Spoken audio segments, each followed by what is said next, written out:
Halo semuanya, buat listener, balik lagi sama aku Wulan Indriani dan seperti biasa ya di Bingkai Karya, di sesi Bingkai Suara kali ini kita akan ngobrol-ngobrol sama musisi keren dan spesial ya untuk podcast kali ini kita bersama dengan diva Indonesia, kayaknya nggak ada deh yang nggak kenal. Dan ini ada Mbak Yuni Sara. Halo Halo Wulan. Mbak Yuni. Halo juga buat seluruh pendengar Bingkai Suara ya. Iya, kalau teman-teman biasanya panggilannya listener, Mbak Yuni. Oh, listener. Iya, listener. Mbak Yuni gimana? Kabar baik ya? Alhamdulillah baik, sehat. Oke, ini posisi di mana Mbak Yuni? Di rumah, lihat dong tanamannya. Tuh. Wih, oh gitu ya. Kalau di rumah sibuknya sama tanaman ya? Sibuk mau Wulan nih siang ini. Oke. Ini kapan nih terakhir ke Malang? Orang Malang juga kan? Saya Batu ya. Batu ya? Terakhir kemarin waktu pindahan sekolah, jadi pindahan sekolah, saya ke sana beres-beres malam. Ke Malang dulu sih, sampai Malang belanja keperluan sekolah, terus langsung malam beres-beres. Besoknya anak-anak pindah sekolah dari sekolah lama ke gedung baru. Kilat banget Mbak Yuni ya. Oke. Terus kalau ke Batu biasanya tuh hari Kartinian sama 17. Jadi ada upacara 17-an sama agenda Kartinian. Oh, ini kayaknya ini ya ke PAUD Cahaya Permata Abadi kan ya? Mbak Yuni ada sekolah di sana kan? Ya betul. Oke. Mbak Yuni, kalau kita ngomongin Malang, kita ini deh, apa namanya, flashback dulu deh. Apa sih yang dikangenin di Malang? Saya terutama di Batu ya. Jadi gimana? Kalau mau ke Batu kan pasti melihatin Malang dulu dong. Apalagi iya dong. Mesti lewatin Malang. Dan kita dulu tuh tinggal di Batu, kalau mau yang lebih kerennya nyarinya semuanya di Malang. Di mana biasanya? Gak tahu, mama dulu jadi kalau beliin baju kita tuh suka beli bajunya di Malang gitu, tapi nggak ngerti. Jadi ini nanti bajunya suka kembar kan, mama belinya tokonya di Malang, tapi saya nggak ngerti tokonya di mana. Kopinya kopi di Malang.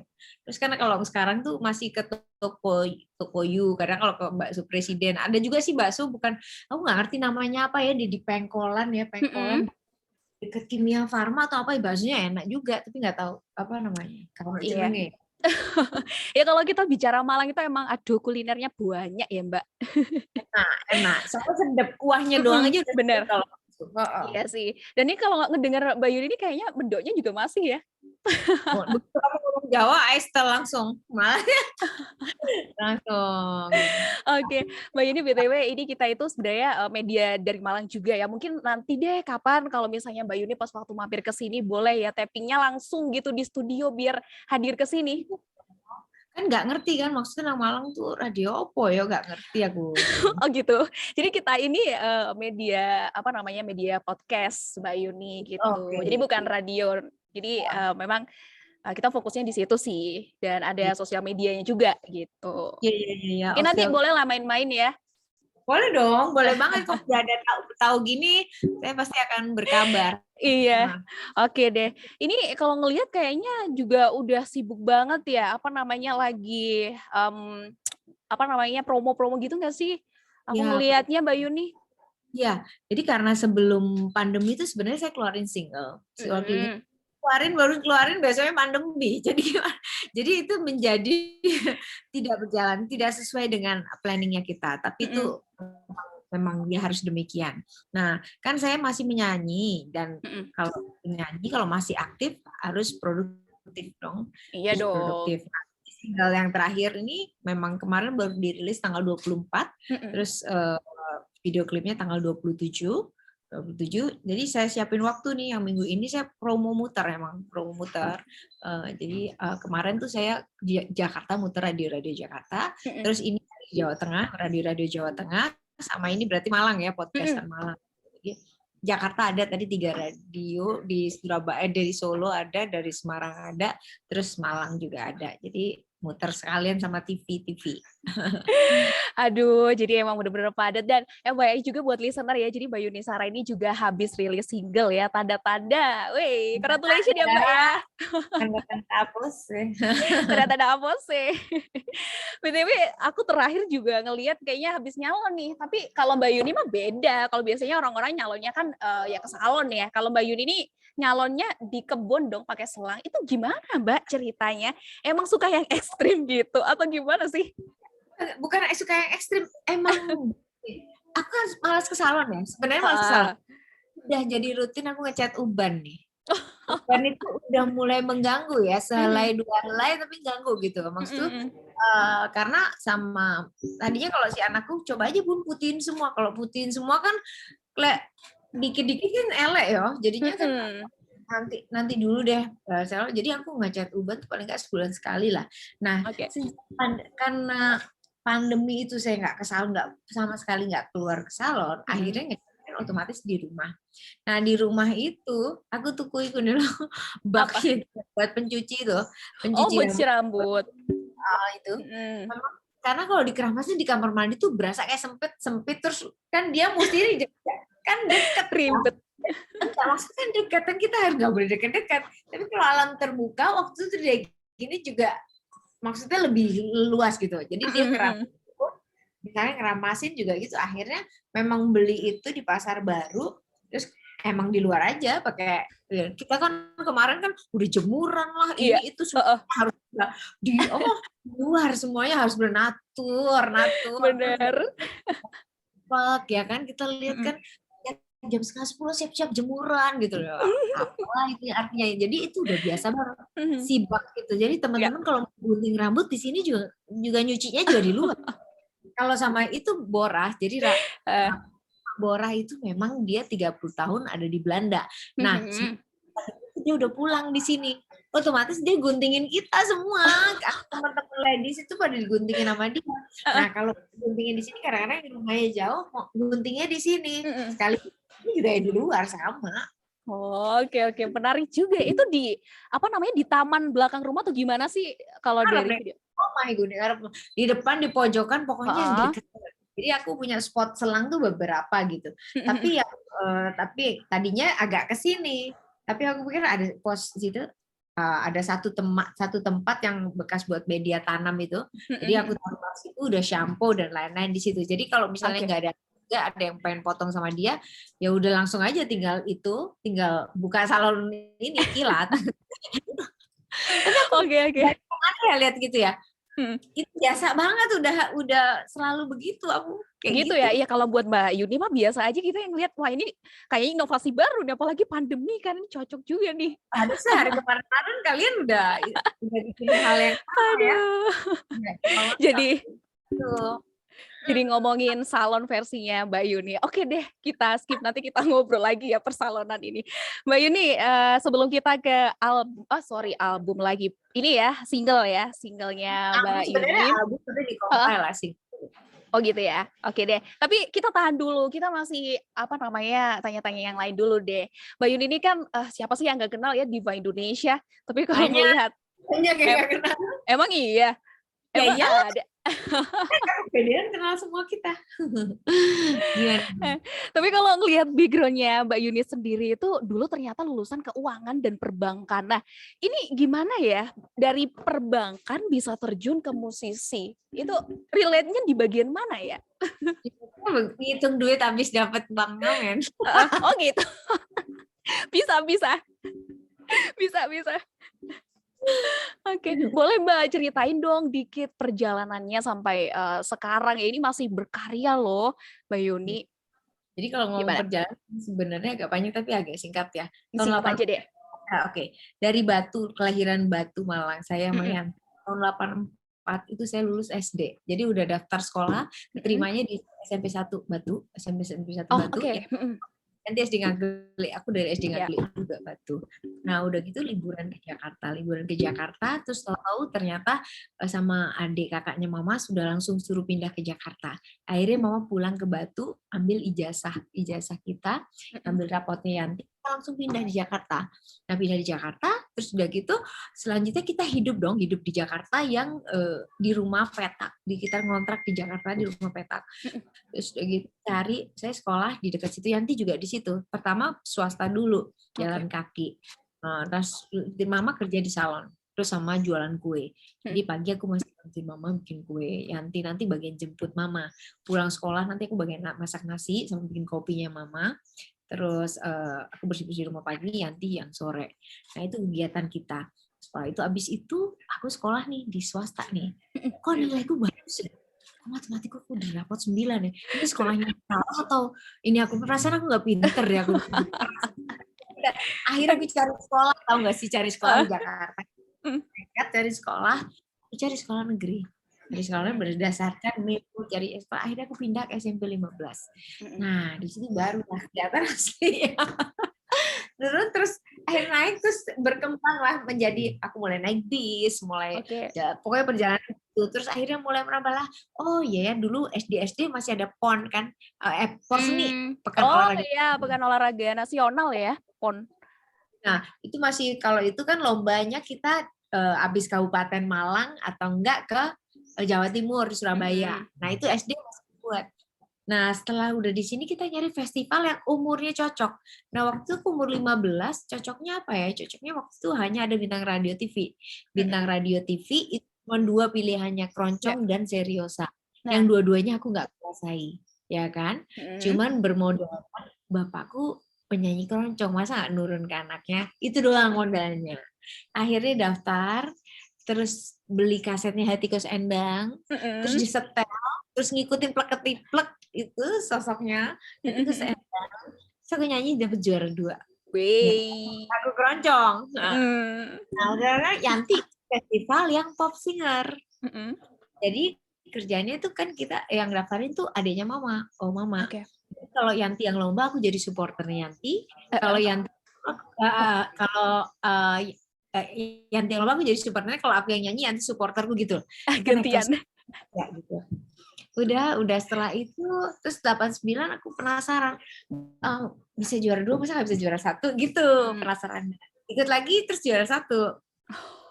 Selalu gitu. Itu kayak motivasi. Masa sih nggak bisa. Jadi kebiasaan bikin kayak goal gitu, kayak bikin planning gitu. Nah, sesudah itu tahun 87 juara 1, aku dicariin label rekaman. Cari dapat Billboard Indonesia dari penyanyi cover fashion. Nah itu aku di situ rekaman masih pakai baju SMA tuh, rekaman dengan gajinya mama, gaji salon, naik taksi, kamu bayangin kan, taksi banget mama waktu itu. Udah naik taksi terus nyanyi di sana, terus akhirnya tahun 90 baru rekaman tuh. Rekaman lagu Jatuh Cinta Lagi, itu yang ciptaan Yani Libels, terus arrangernya Erwin Gutawa. Jadi di tahun 90 itu arranger albumku tuh keren-keren. Erwin Gutawa, Indra Lesmana, Dwiki Darmawan, itu. Terus tahun 91 baru rekaman lagu daur ulang pertama, Hilang Permataku. Hilang Permataku sudah berlanjut tuh bikin lagu baru lagi, Kurang Jalan Lagi, terus akhirnya lagu lama lagi, sampai akhirnya dapet ini label sendiri penyanyi daur ulang. Nyanyi cover. Kalau dulu nyanyi daur ulang, jadi harus berizin. Kalau saya tuh nyanyi lagu daur ulang semua izin sama pencipta. Sampai sekarang aja, kemarin saya mau pakai lagunya ini, lagu orang, aku telepon izin langsung. Nah, yang sekarang banyak banget orang-orang yang populer di YouTube nyanyiin lagu, kebetulan banyak kan menjadi nggak izin ke penciptanya, padahal lagu tersebut. Nah, sekarang mulai ada aturannya, dibuat aturannya gitu. Wah, ini menarik loh Mbak, kalau ngedengerin ceritanya itu kan, jadi ternyata support sistemnya Mbak Yuni itu mulai dari Mbak Kade sendiri, termasuk juga ayah ya, ini yang benar-benar yang memulai ngajarin keroncong dan baru belajar udah dapet juara, itu kok bisa ya? Sebenarnya bukan ngajarin, karena papa mama pisah pas aku umur 5, Yanti umur 3. Papa balik. Nah, tapi cuman berpikir gini, papa aku kan pinter nyanyi, masa nggak nurun sih ke anaknya? Jadi kita itu, saya ngelukis juga gitu, ngelukis itu juga gitu. masa Mhm. papa itu pinter lukis, masa saya nggak bisa ngelukis sih? Mhm. Dan aku terus ngelukis langsung di kanvas gede gitu loh waktu itu. Jadi cuman berdasarkan modal itu. Jadi Mhm. kalau misalnya bapak ibumu misalnya bisa ini, Mhm. kamu pikirnya coba, masa gue nggak nurun sih ke gue gitu. Mungkin Mmm. nurun, kamu belum Iya iya. nyoba aja. Iya. Bener. Iya sih, Mbak. Bisa soalnya, kayak apa sih kalau kata orang itu buah jatuh nggak jauh dari pohonnya, gitu kan? Sebetulnya nyoba. Kayak sekarang Heeh. tuh gerak terus, apalagi Mhm. perempuan mesti Iya. gerak terus ya kan. Aduh, menginspirasi sekali. Jangan takut gagal, gagal itu cuma keberhasilan yang tertunda. Kalau misalnya Bener. lagi ini lagi nggak pas, lagi kurang ya nyoba lagi aja, Mhm nyoba mhm. lagi. Pokoknya patokannya Kolonel Sanders sukses umur 60 tahun. Nah, Oke. Sanders 60 tahun baru sukses setelah mengalami berapa ratus atau ribuan kegagalan. Iya. Maksudnya failnya kegagalan itu. Jadi saya Mmm. itu selalu patokannya dia aja umur 60 tahun dia baru sukses gitu. Oke. Apalagi kita umurnya masih masih di bawahnya dia. Jadi jangan jangan apa? Oke. Jadi jangan cepat nyerah gitu. Mhm. Iya, soalnya kan biasanya orang itu punya timeline sendiri gitu kan, Mbak Yuni, kayak, "Aduh udah umur segini tapi kok nggak sukses-sukses ini gimana?" Akhirnya, apa namanya, balik kiri ambil hal lain gitu, dicoba lagi tuh kayak, Mas aduh makin ngambil waktunya hal makin habis. ya Mhm hal-hal lain yang diambil yang tidak kita nggak ini mhm. nggak apa nggak bakatnya di situ makin buang duit kan sebenarnya. Bener, iya. Waduh, Coba yang setuju. hal sama terus Ya, benahin terus makin jadi. aduh, ya bener sih. Setuju. Oke, Mbak Yuni, banyak album ya yang sudah dirilis, yang perdana ada Kasmaran di tahun 90 sampai terakhir eh, Main. Nah, iya kan? iya, betul. Oke, dan terakhir di tahun 2014 itu sempat ada album Tuhan Jagakan Dia. Ini pengalaman Iya. yang paling memorable ya selama, juga berkarya di industri musik itu, apa sih kalau menurut Mbak Yuni? Emang gitu? Iya dong, kalau dari Mbak Yuni sendiri kan, gimana ngerasainnya? Kan Mbak Yuni udah lama banget nih ya, perjalanan musiknya nih. Ya, Nah, maksudnya enggak saya nanyanya Tuhan jagakan dia emang paling memorable, enggak kan? enggak, pertanyaannya selama, perjalanannya Mbak Yuni nih. Ya, Iya, selama selama berkarir. berkarya. Jadi album saya memang tertulis mungkin 13 atau 14 album. Mhm. Tapi saya itu rekaman untuk karaoke, itu karaoke Oh, bulan ya. oke. Jadi Mbak Yuni, jadi itu halo? ada halo? Hah? Dengar nggak? Tadi sempat putus. Oke, jadi ya album yang tertulis untuk Mhm mhm. album itu sekitar 14-an album gitu. Tapi Mhm. yang untuk karaoke itu ada 200 lagu, jadi sekitar 20 album untuk karaoke saja. Di luar kompilasi, ya. Jadi di luar kompilasi ada lagu daerah, ada lagu kompilasi. Jadi Mhm. memang cukup banyak banget lagu dan itu banyak lagu-lagu yang sudah pernah populer. Jadi tugas saya itu mempopulerkan lagu yang sudah pernah populer. Paling Oh, tidak sama.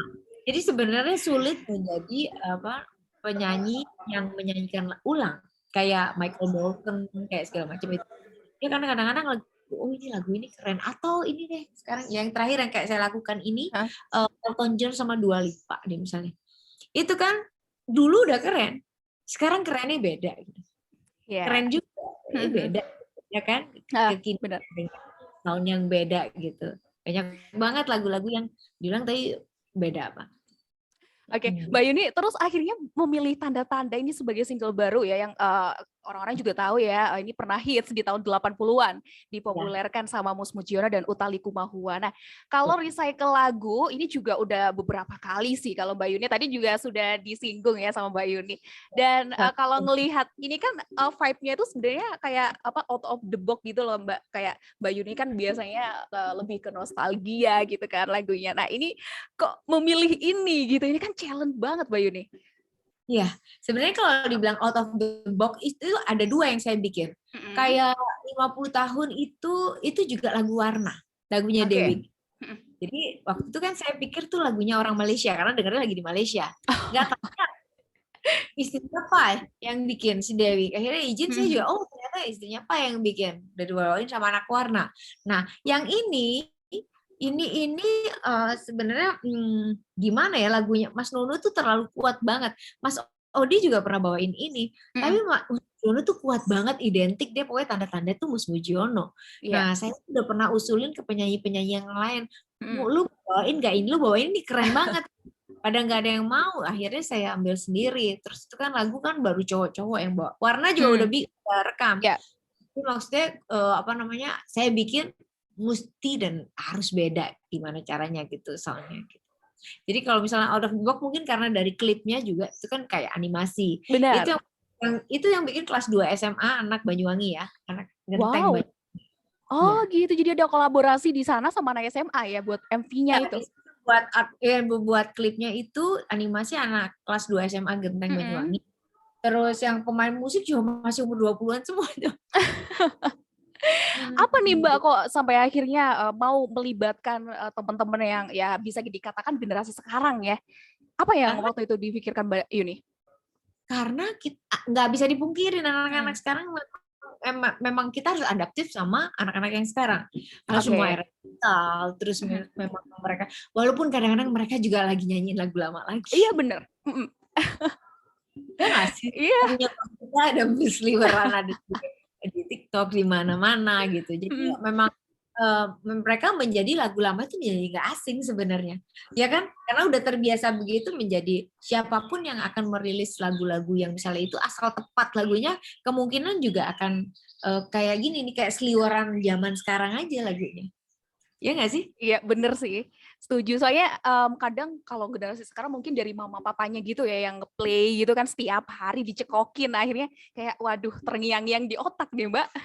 Misalnya kan kayak kamu Wulan ya, Uh, kamu dengar lagu itu. Nggak taunya bapak ibumu pernah dengar, wah ini zaman gue sekolah dulu nih lagunya ya. ini. Sementara kamu paten kayak lagu baru aja gitu. Jadi dua-duanya dapet. Oke, iya, jadi ada kolaborasi di situ.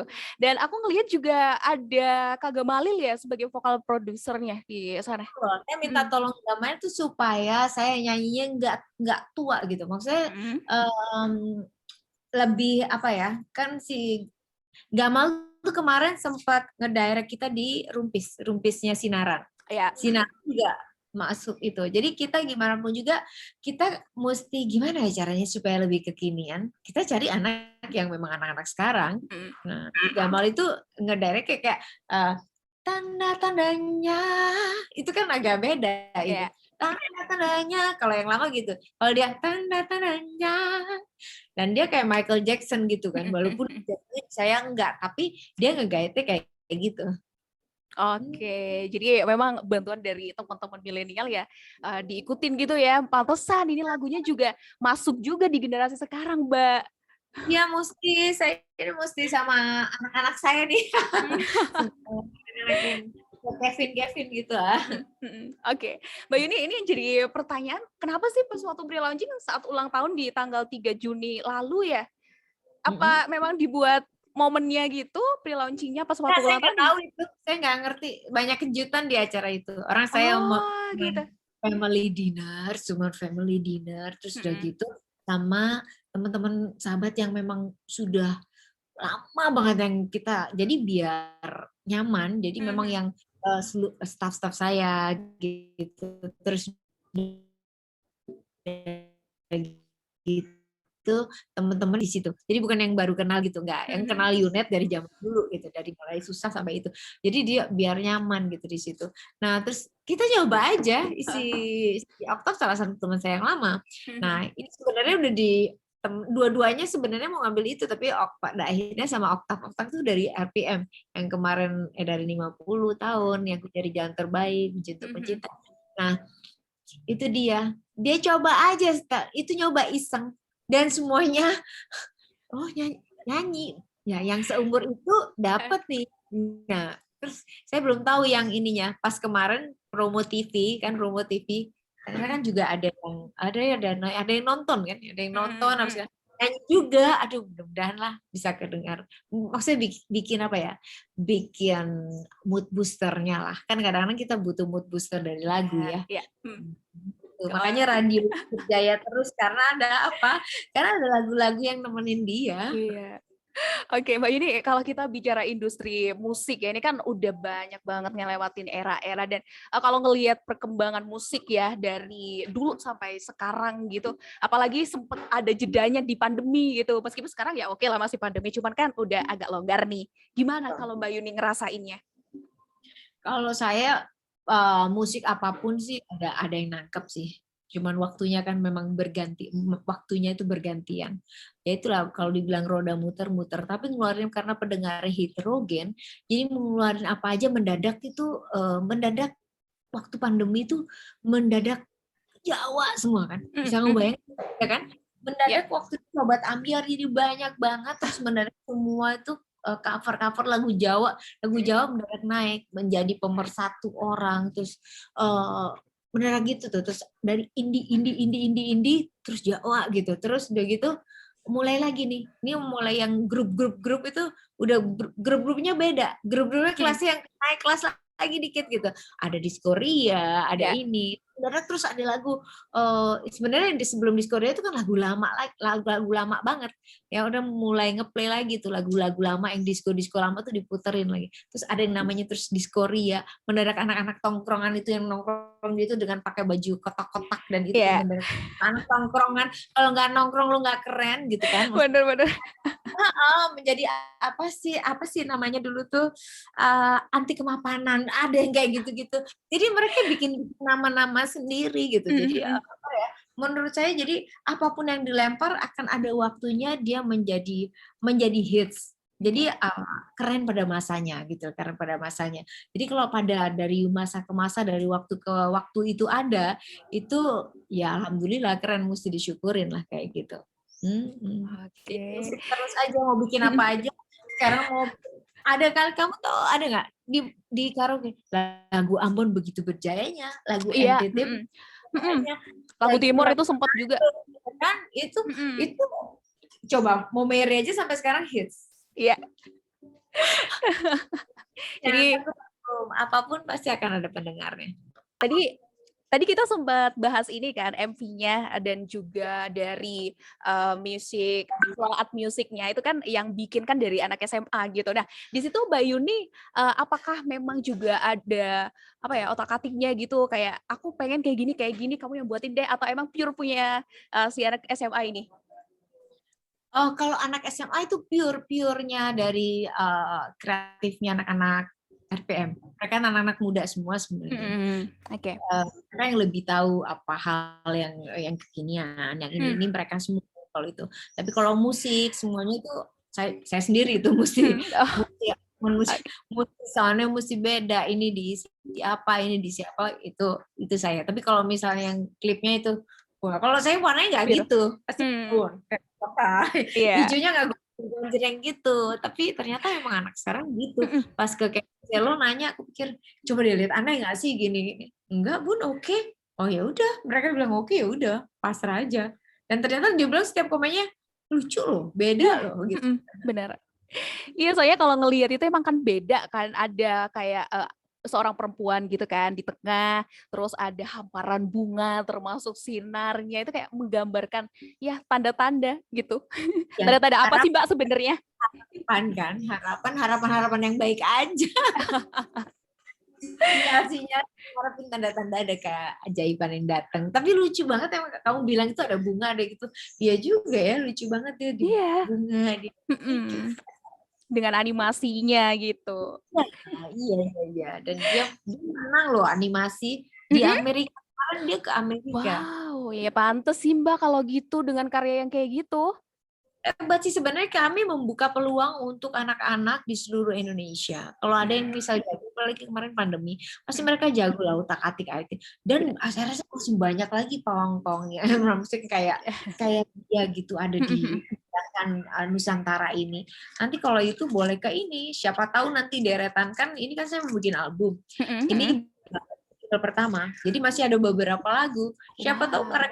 mereka terus mendadak di album saya itu semuanya animasi semuanya. Nggak tahu, atau di Iya. animasi semua tapi berbagai versi ini dari anak-anak genteng Jawa Timur, ini tahu dari Sumatera, dari Ya. mana. keren. Benar. Jadi di sini juga ngebuka wadah buat kreativitas temen-temen gitu yang mungkin pengen show up tapi bingung nih tempatnya di mana gitu. Ya, kita ini kok kalau misalnya itu kalau di RPM aja. Jadi kalau misalnya itu bisa kasih lagu-lagu yang ada di RPM itu kan kita punya juga official musik. Jadi bisa siapa tahu misalnya cocok lagunya kan bukan saya aja ya di RPM tuh ada saya, Tompi, terus ada siapa lagi? Glenn Fredly apa segala macam beberapa ada banyak sih gitu. Oke. Ya, Mbak Yuni, ini kan tadi kita udah ngobrol banyak ya, termasuk perjalanan ya Mbak Yuni. Mbak Yuni juga share gimana pengalamannya di industri musik dan luar biasa. Terus mungkin teman-teman ini kepo nih Mbak, pengen dengerin tanda-tanda di mana aja nih yang bisa dinikmatin platformnya. Di seluruh platform digital sudah ada. Kalau mau lihat klipnya ada di RPM. Aku mestinya tayang juga ya di YouTube ya. Iya, harusnya ya. Nanti mungkin next kali Mbak. Jangan itu tak lepono. Iya. Oke, Mbak Yuni, di tanda-tanda ini boleh nggak sih spill dikit aja, nyanyi dikit aja buat listener. Ini special listener Bingkai Karya ini. Boleh nggak? Boleh ya? Jakarta ini dengerin ya Bingkai Ya. foto.